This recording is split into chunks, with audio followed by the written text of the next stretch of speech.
पित्त की समस्याएं लगातार बढ़ रही हैं, लेकिन पित्त कोई अकेला पाचन तंत्र को खराब नहीं करता है।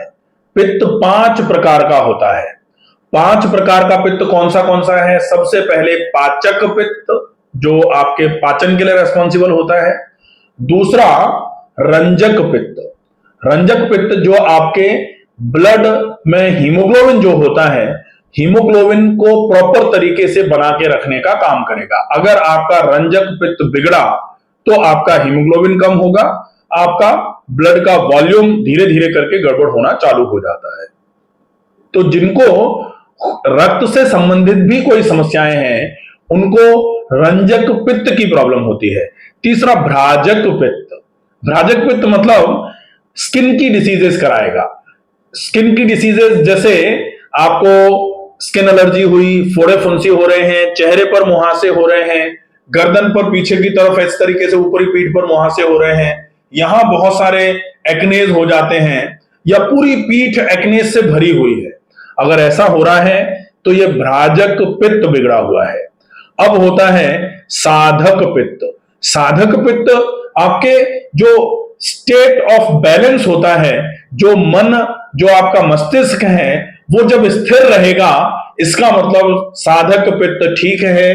अगर स्थिरता धीरे धीरे करके गड़बड़ होना चालू होगी, जिसमें आजकल जो पित्त बढ़ रहा है, जिसको इरोजिव गैस्ट्राइटिस बोला जाता है, या फिर एसिड पेप्टिक डिसऑर्डर बोला जा रहा है। एसिड पेप्टिक डिसऑर्डर के चक्कर में गर्दन में जकड़न आ रही है, सिर में भारीपन है। ये जो पित्त है, ये डेफिनेटली पाचक और साधक पित्त के बिगड़ने की वजह से ये प्रॉब्लम हो रही है। और एक पित्त होता है आलोचक पित्त। आलोचक पित्त का पेशेंट जो है वो हमेशा कंफ्यूजन की स्थिति में रहेगा।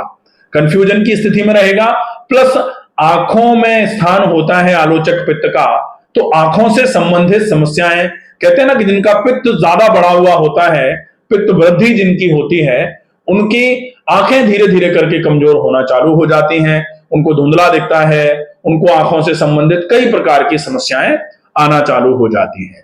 तो ये जो 5 पित्त हो गए, पाचक, रंजक, भ्राजक, साधक और आलोचक, इन पांचों पित्त से संबंधित कई प्रकार की समस्याएं हैं। लोगों को लगता है कि पित्त मतलब केवल ये, और खट्टी डकार नहीं आ रही है तो हमारा पित्त बढ़ा हुआ नहीं है। ऐसा नहीं है। पित्त जो एक पूरा बड़ा टॉपिक जो है, जिसको त्रिदोष में एक दोष माना जाता है, तो पित्त का होना जरूरी है, क्योंकि दोष होगा तभी तो, त्रिदोष 3 दोष जो हैं, वात पित्त कफ, इनका सम होना जरूरी है। लेकिन नहीं हो ऐसा थोड़ी होता है। पित्त की आवश्यकता भी है। पित्त अगर कम होता है तो भी नुकसान हो जाता है, लेकिन पित्त अगर ज्यादा बढ़ा हुआ है तो भी नुकसान करता है। तो पित्त अगर बढ़ा हुआ है, और उनमें ये पांचों पित्त हैं, इन पांचों पित्त के अलग अलग स्थान हैं।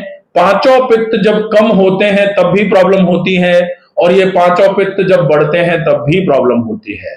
अगर आपका पाचक पित्त कमजोर पड़ेगा तो मंदाग्नि हो जाएगी, और पाचक पित्त अगर आपका ज्यादा हो जाता है तो दीर्घाग्नि की प्रॉब्लम होती है।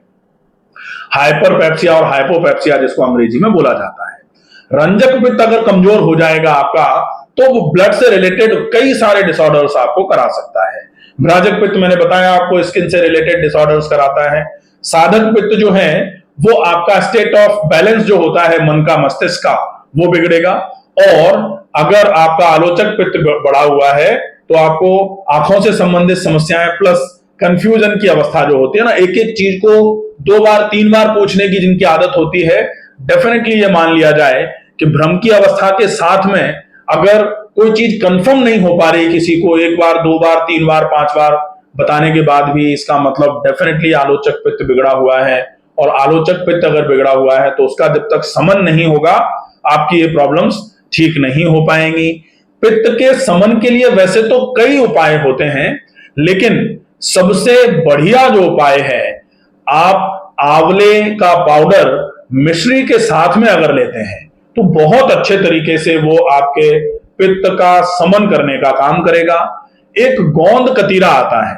गोंद कतीरा को रात को 1/4 चम्मच, 1 गिलास कांच के गिलास में पानी भर करके 1/4 चम्मच उसमें गोंद कतीरा डाल दिया जाए, वो सवेरे फूल करके लगभग आधा गिलास भर जाएगा। और वो जो है वो गोंद कतीरा सवेरे सवेरे खाली पेट, अगर शुगर नहीं है तो मिश्री मिला करके अच्छे तरीके से चबा करके खा लिया जाए। मुंह में चला करके, चबाना तो क्या, चलाना पड़ेगा, मुंह में चबा करके चला करके खा लिया जाए, तो वो आपके एसिड को, जो पीपीआई काम करती है ना, जो पीपीआई लेते हैं अपन, pantoprazole, rabeprazole, omeprazole, esomeprazole, lansoprazole, ये बहुत सारी पीपीआईज हैं, ये जो लेते हैं, ये वाला काम आपका इससे गोंद कतीरा से हो सकता है। तो गोंद कतीरा मिश्री मिलाकर के अगर सवेरे सवेरे खाली पेट खाया जाए मोशन जाने के बाद, बहुत अच्छा फायदा होगा। एक सफेद कद्दू आता है, सफेद कद्दू जो है वो, उसका जूस पी लिया जाए, जिससे पेठा बनता है वो, उसका जूस अगर खाली पेट एक बार सवेरे, अगर किसी को कफ की ज्यादा समस्या होती है तो खाना खाने के 2 से ढाई घंटे के बाद सफेद कद्दू का जूस लिया जाए, बहुत अच्छे तरीके से सफेद कद्दू का जूस काम में आएगा। इसके अलावा पानी जो है वो ज्यादा मात्रा में, लेकिन कैसा पानी, आप चाहें तो अल्कलाइन वाटर ले सकते हैं।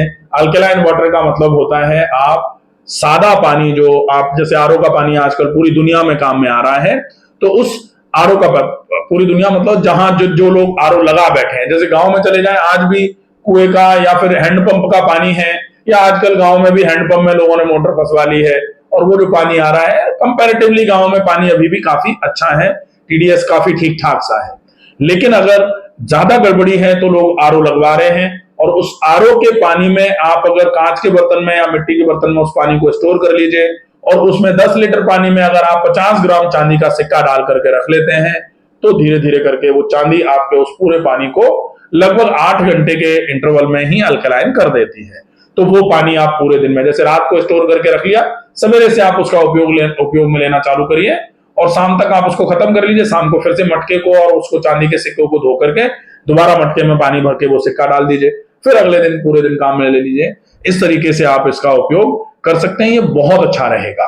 जो जैसे अल्कलाइन वाटर बनाने की जो विधियां आजकल चल रही हैं, जिसमें थोड़ा सा अदरक, थोड़ा सा पुदीना, थोड़ा सा खीरा, उसमें थोड़ा सा अगर आप चाहें तो हल्का जैसे खीरा, पुदीना, अदरक हो गया, तुलसी के पत्ते, ये डाल करके आप पानी को स्टोर करके छोड़ दीजिए, और उसके बाद लगभग 2 से 3 घंटे के बाद ही आप उस पानी का उपयोग करना चालू कर सकते हैं।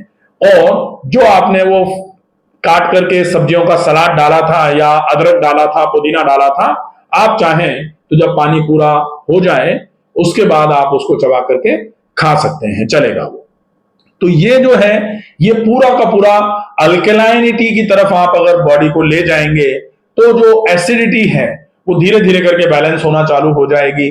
प्लस अगर आपको पित्त, किसी भी प्रकार का पित्त बढ़ रहा है, तो आपको विशेष ध्यान रखना होगा।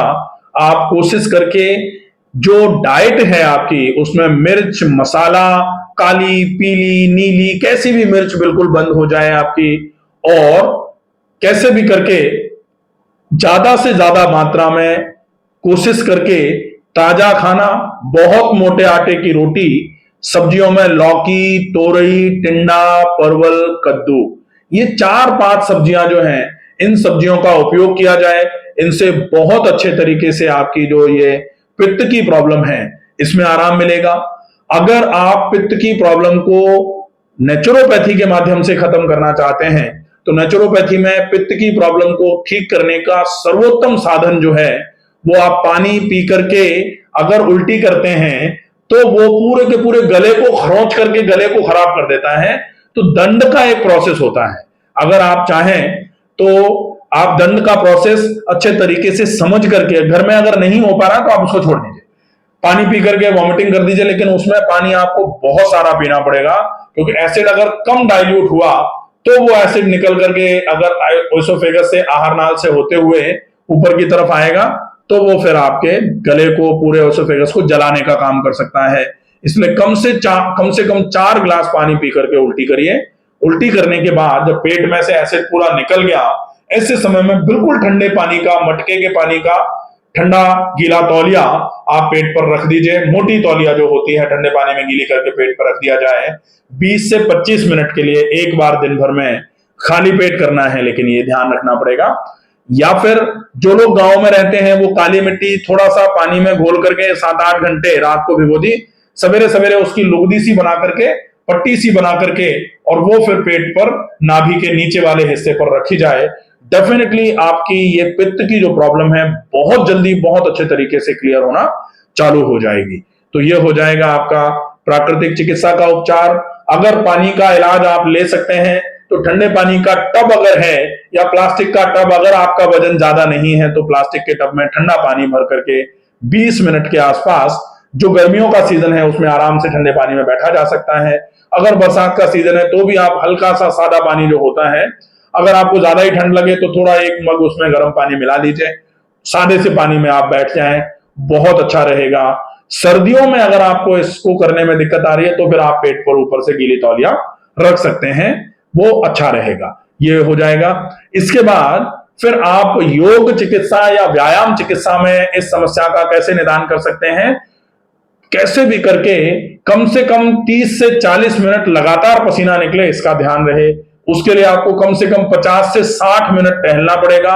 अनुलोम विलोम प्राणायाम 5 से 10 मिनट के लिए, डीप ब्रीदिंग कम से कम 50 से 100 बार के लिए करनी है। 2 स्पेसिफिक प्राणायाम होते हैं जो आपके शरीर को ठंडा करने का काम करेंगे, चंद्र भेदी और शीतकारी। वैसे तो चंद्र अनुलोम विलोम, सदंता और शीतली, ये 5 प्राणायाम हो जाएंगे। तो पांचों में से आप तो चंद्र भेदी और शीतकारी कर लीजिए, बहुत अच्छा रहेगा। चंद्र भेदी बाय डॉक्टर रमाकांत शर्मा, शीतकारी प्राणायाम बाय डॉक्टर रमाकांत शर्मा, इनके दोनों के वीडियोस आपको अलग से मिल जाएंगे। आप इनको अच्छे तरीके से देख करके फॉलो करिए। ये जो समस्या है पित्त की आपकी पूरे तरीके से ठीक हो जाएगी। निषेध में बहुत ध्यान रखना है, पित्त तब भी बढ़ता है जब बहुत ज्यादा गुस्सा आता है, जब बहुत ज्यादा स्ट्रेस रहता है। तो तनाव से थोड़ा दूर रहने की कोशिश करिए। कोई भी ऐसी स्थिति ना आने पाए जिसमें आपको गुस्सा आए। अगर ऐसा कुछ हो रहा है तो आप कोशिश करें माथे को ठंडा कर लिया जाए, पानी की एक गीली तौलिया करके माथे पे थोड़ी देर के लिए रख ली जाए, आंखों पे थोड़ी देर के लिए रख ली जाए। थोड़ा जो स्ट्रेसफुल एटमॉस्फेयर है उससे दूर रहने की कोशिश करिए। आपके पित्त की ये समस्या जो है निश्चित ही, जनरली क्या होता है, साधक और आलोचक पित्त जब बड़ा होता है तो इंसान जा करके कहते हैं ना कि आ बैल मुझे मार वाली स्थिति पैदा करता है, और उसके चक्कर में फिर इरिटेशन और बढ़ता है। इरिटेशन और बढ़ता है तो वो पित्त पूरा का पूरा बढ़ना चालू हो जाता है। कोशिश करनी है ऐसी कोई स्थिति पैदा ही ना हो, और अगर हो रही है तो उस जगह से अपने आप को थोड़े समय के लिए हटा लीजिए, ज्यादा अच्छा रहेगा। तो ये पूरा जो पित्त का प्रॉब्लम है, पांचों पित्त किस तरीके से बैलेंस किए जा सकते हैं, ये आपने देखा। अगर आपको ऐसा लगे कि ये वीडियो ज्यादा से ज्यादा लोगों के लिए उपयोगी हो सकता है तो ज्यादा से ज्यादा वीडियो को शेयर करें। स्वस्थ रहिए, सुरक्षित रहिए। धन्यवाद।